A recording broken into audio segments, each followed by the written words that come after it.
the other thing about kids at that age is they're incredibly impressionable, which is something we need to start talking about when it comes to gender theory and the way that we're promoting, gender fluidity with young people. There was a study done in the Netherlands just recently that found the majority of gender-confused children grow out of it. Now, they tracked 2,700 children from age 11 into their mid-20s. So this study, 2,700 kids over the course of 15 years, and they asked them every 3 years to talk about how they were feeling about gender. And what they found over the course of 15 years is that around 1 in 10 children, or 11%, expressed some gender confusion during their teenage years. But by the time they'd reached 25 years of age, only 4% said they still continued to be confused about their gender. What's remarkable about this is they took 15 years to discover what most of us could realise in 15 minutes. That is that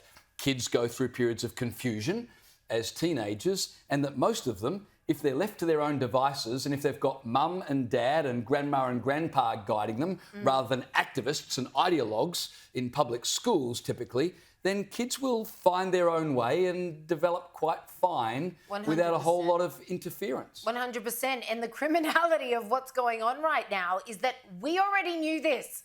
We didn't need the study out of the Netherlands. There is already incomprehensible amounts of data that show this. If left to their own devices, the vast majority, most studies say 75% of kids will completely grow out of it by the time they reach adolescence or get past adolescence. We knew this. We've known it for decades.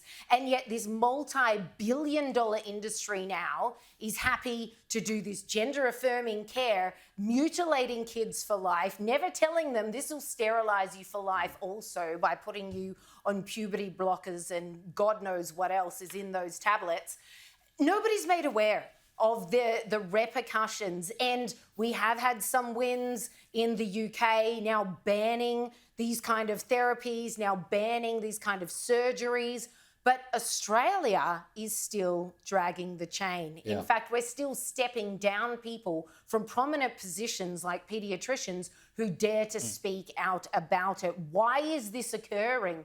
And we see these ideologues, whether it's in the educational system, whether it's in the health system. You have to wonder, if this study was done in Australia, would these kids have fared so well? Because maybe it's not so prevalent in their systems over there that these kids, the vast majority of them, were like, actually, I'm perfectly happy with my gender now. The other thing they found is amongst teenagers, it was typically teenage girls who had the most confusion about, their body changing as they go through adolescence.